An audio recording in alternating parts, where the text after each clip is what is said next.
Boa noite a todos. Vamos agradecer ao Pai de amor e bondade por essa oportunidade que nos deu de estarmos aqui. Hoje darei continuidade em O Livro dos Espíritos, na parte 2ª, capítulo 10, das ocupações e missões dos Espíritos. E nós encontramos lá nas questões 558 a 584. Todos nós queremos saber qual é a nossa missão, o que viemos fazer aqui. Será que nós estamos fazendo o correto, o certo? Será que estamos seguindo o caminho do bem?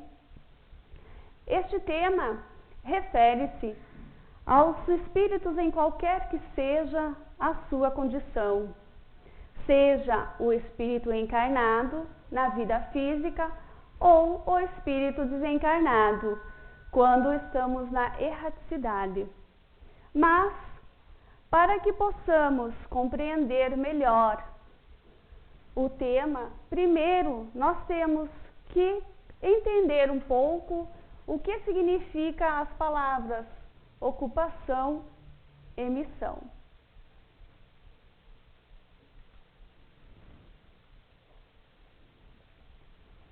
Ocupação quer dizer trabalho manual ou intelectual, afazeres com que nós nos ocupamos, o emprego, a profissão, o ofício, modo de vida.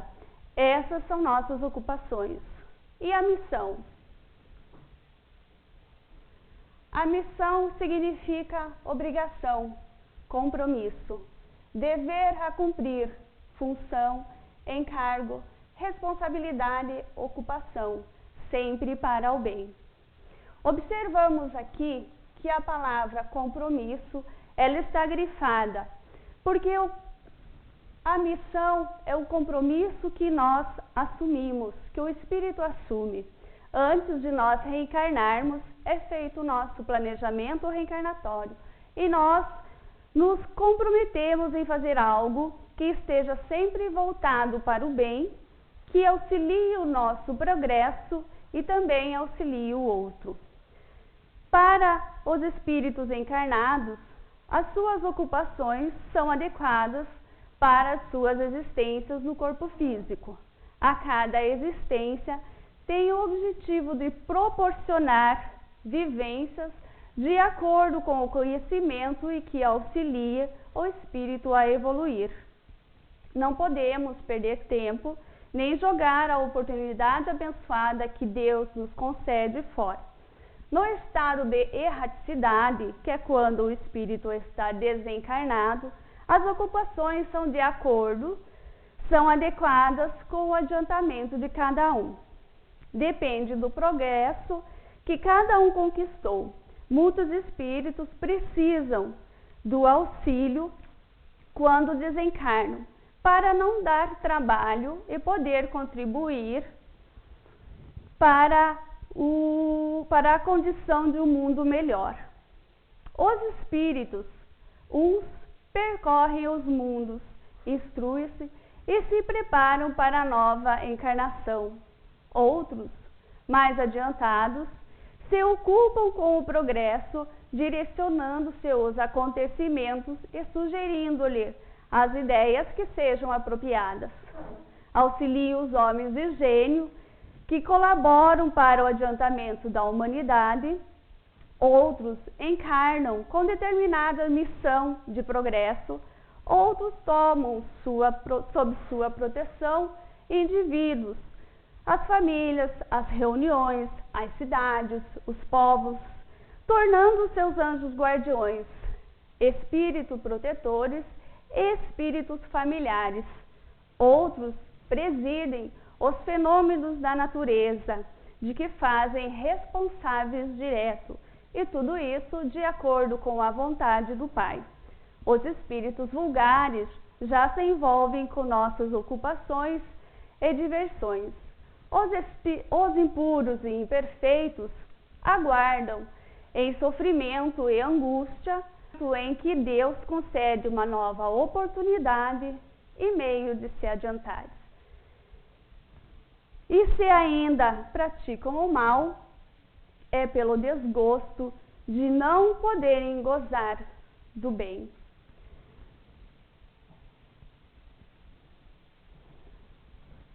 Os espíritos contribuem para a harmonia do universo, executando as vontades de Deus, cujo ministro eles são. A vida espírita é uma ocupação contínua, mas que nada tem de penosa como a vida na terra, porque não há fadiga corporal, nem as angústias das necessidades.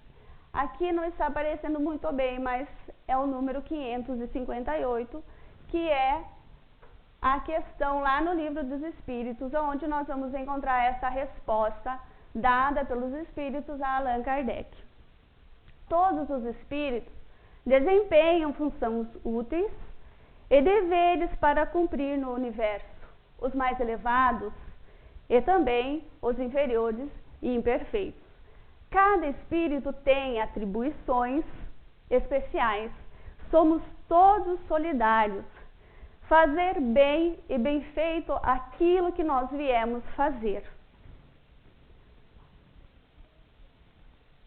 Todos temos que habitar todas as regiões e adquirir o conhecimento de todas as coisas, presidindo sucessivamente ao que se efetua em todos os pontos do universo.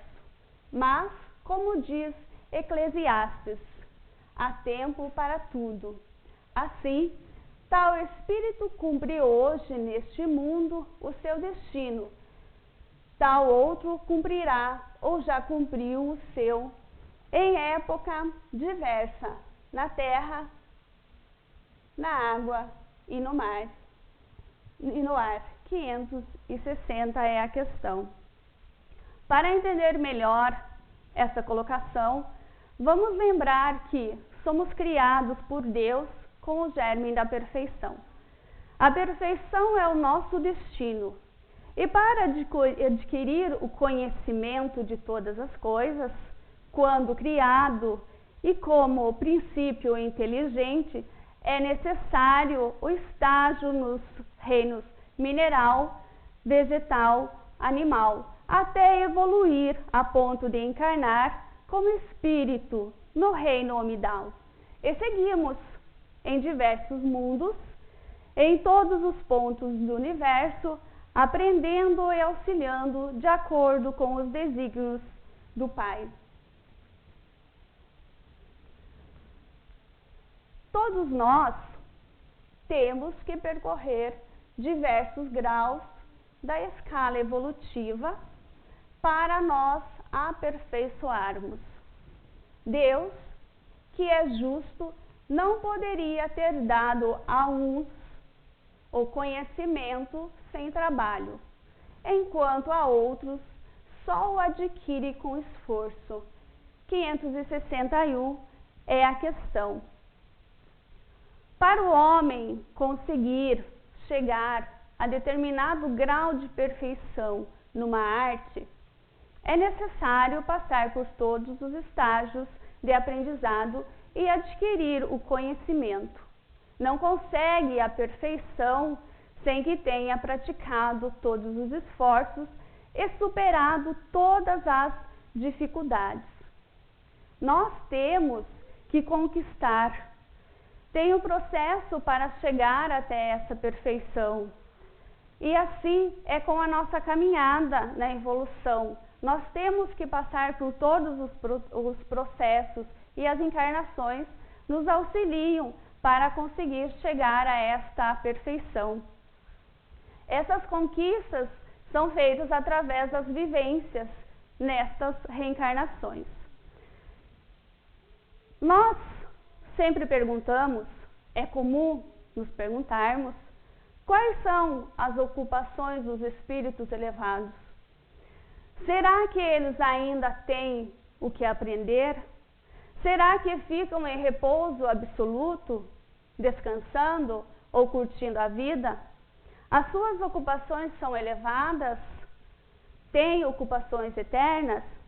será o que nos diz os espíritos, quando Kardec perguntou para eles. Os espíritos elevados, eles recebem diretamente as ordens de Deus e transmitem ao universo inteiro e velam pela sua execução. A ociosidade eterna seria eterno suplício. As ocupações também são eternas.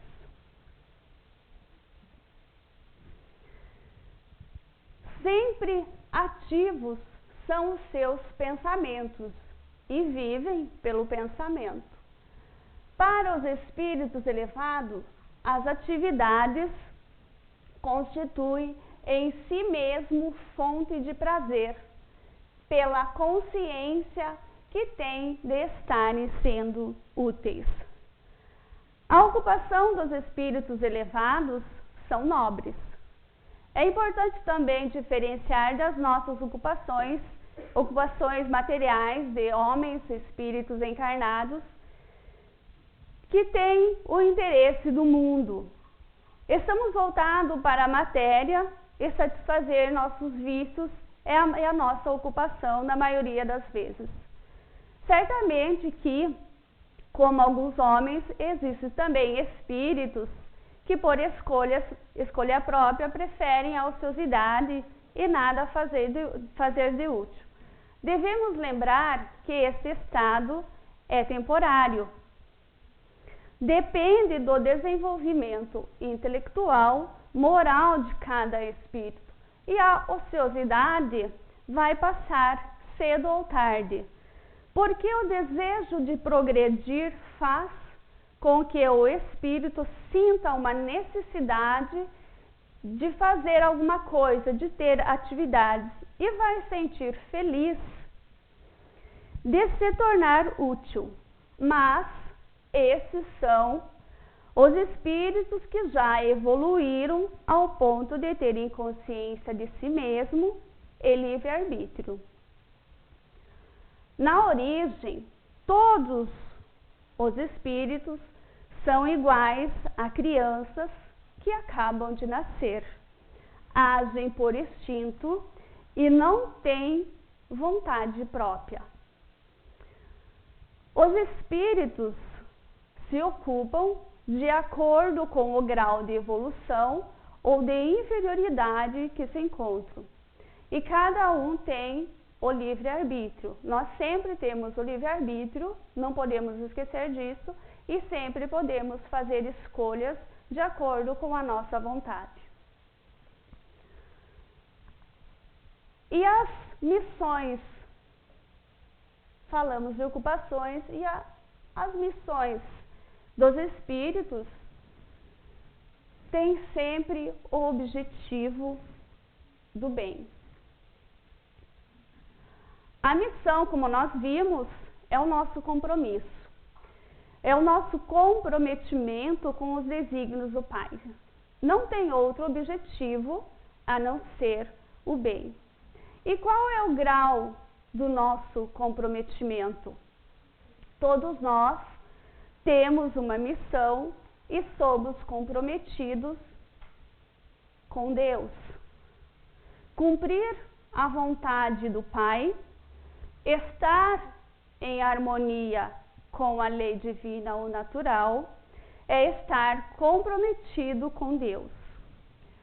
Também somos comprometidos com a sociedade.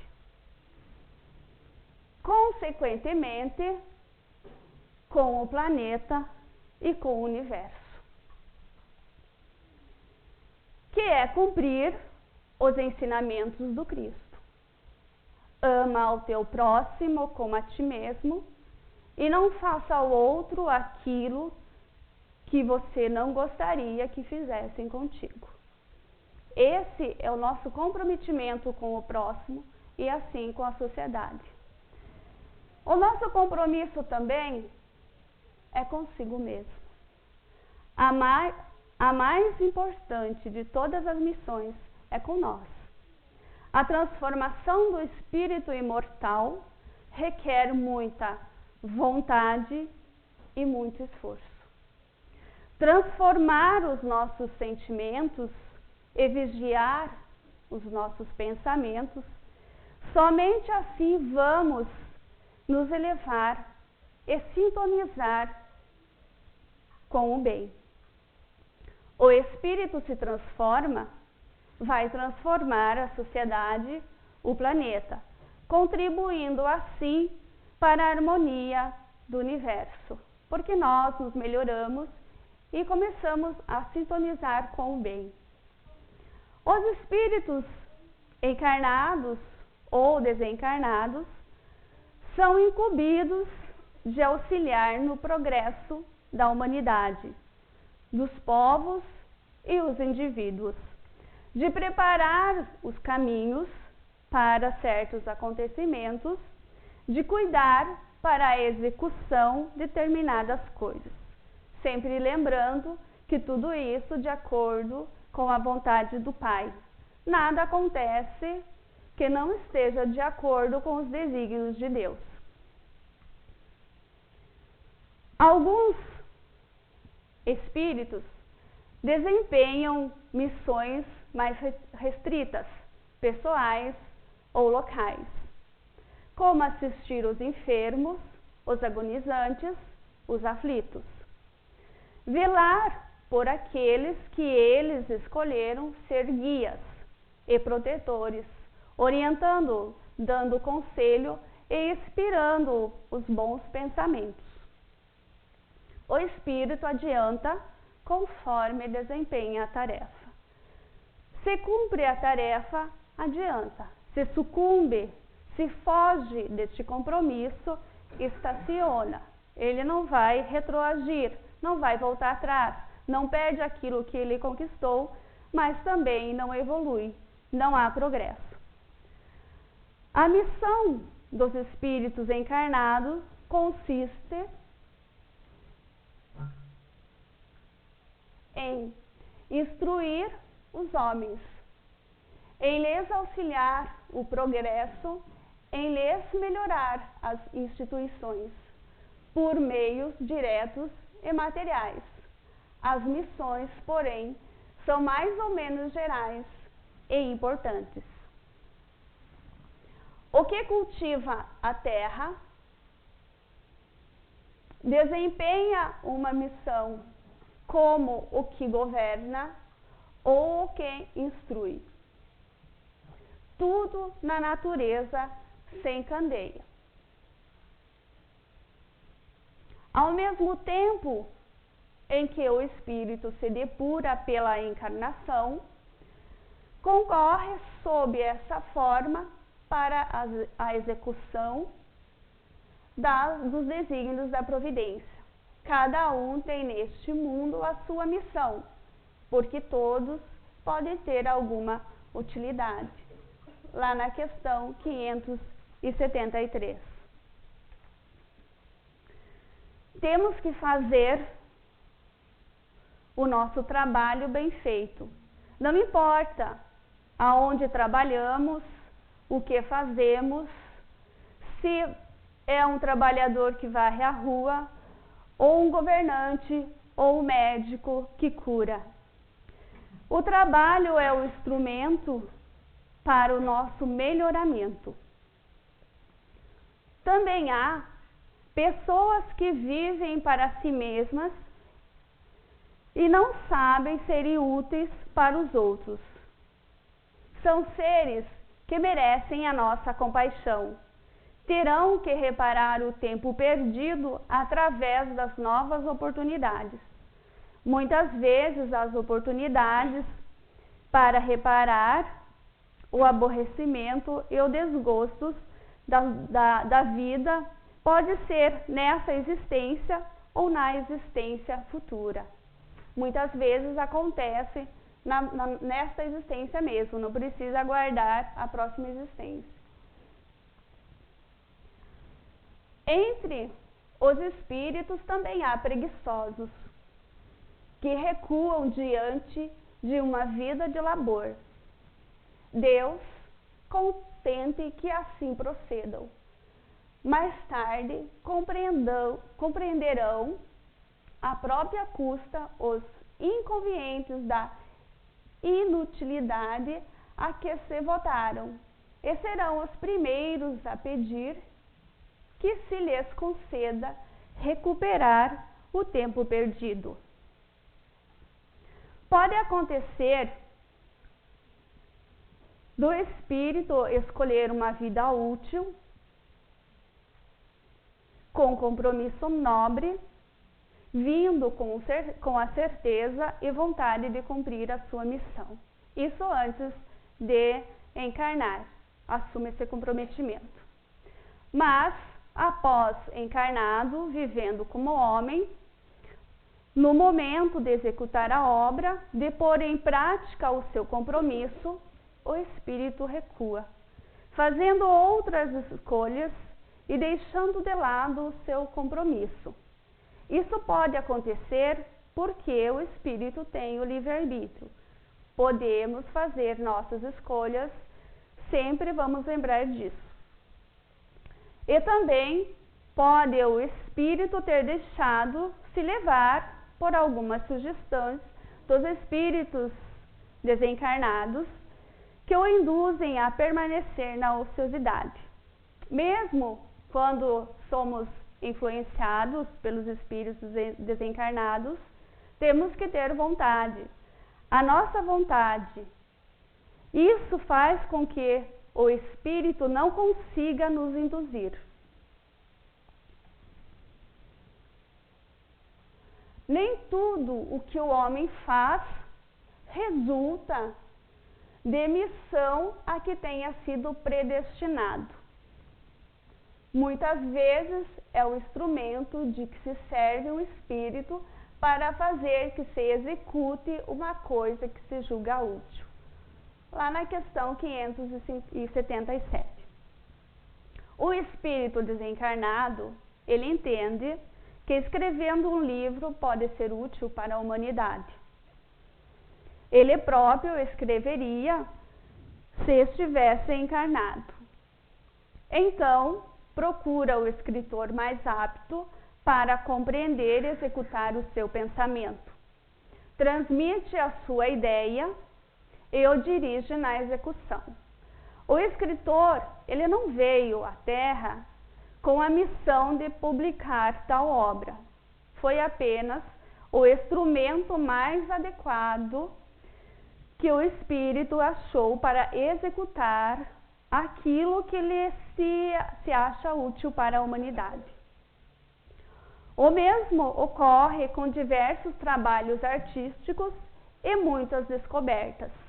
Durante o sono corporal, o espírito encarnado se comunica diretamente com o espírito errante, que é o espírito desencarnado. Os dois se entendem sobre a execução do trabalho. A maternidade e a paternidade, podemos considerar uma missão? Será que é uma missão? O que será que os espíritos responderam para Kardec? É, sem contestação possível, uma verdadeira missão. Constitui, ao mesmo tempo, grandíssimo dever que empenha mais do que pensa o homem. A sua responsabilidade quanto ao futuro. Deus colocou o filho sob a tutela dos pais, a fim de que estes o dirijam pela senda do bem. Ele facilitou a tarefa, dando àqueles uma organização física débil e delicada, que se torna propício para todas as impressões. Muitos há, no entanto, que mais cuidam de endireitar as árvores do seu jardim e de fazê-los dar bons frutos em abundância, do que endireitar o caráter do seu filho. Se este vier a sucumbir por culpa deles, suportarão os desgostos resultantes dessa queda e partilharão dos sofrimentos do filho na vida futura, por não terem feito o que lhes estava ao alcance, para que ele avançasse na estrada do bem.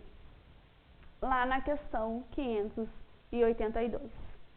A maternidade e a paternidade são uma das mais importantes missões que os espíritos podem ter, quando cumprida com amor, razão e bondade. Eleva os espíritos que participaram dessa difícil experiência. Os pais são responsáveis pela transformação do espírito que recebe e devem estimular a sua criatividade, combater o seu egoísmo, promover o crescimento intelectual e moral, exemplificar a solidariedade e o amor ao próximo, semear a esperança, desenvolver a honestidade e a bondade, auxiliar o espírito no seu progresso, amparar na sua caminhada.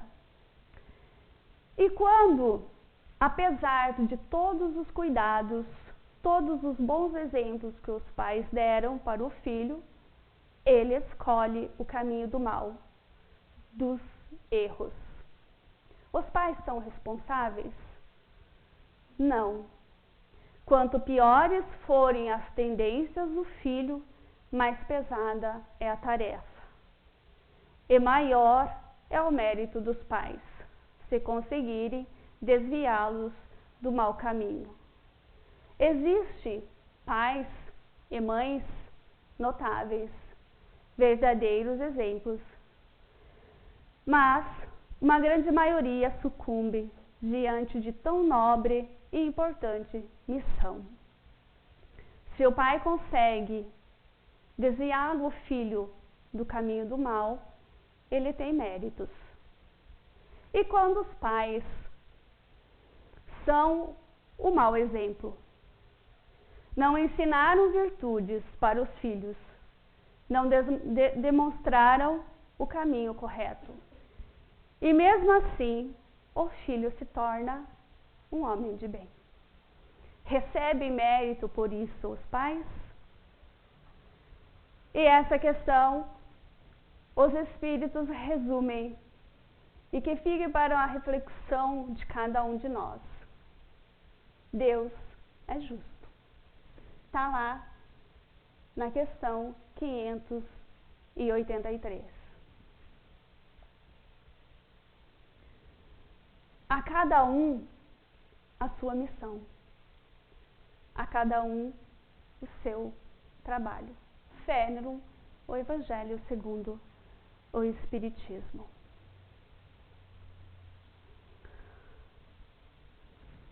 Para encerrar, eu trago aqui alguns dos grandes espíritos que passaram pela humanidade.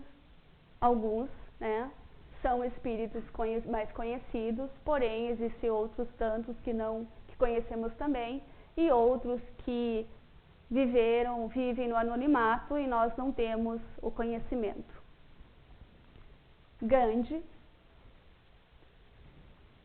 Chico Xavier, Madre Teresa, Allan Kardec. Homens, exemplos para ser seguido. E aqui, o maior de todos, o Cristo. O nosso modelo a ser seguido, mestre de amor, que nos mostra o caminho do bem. Que cada um de nós possa cumprir a sua missão, com amor, dedicação, seguindo todos os seus exemplos.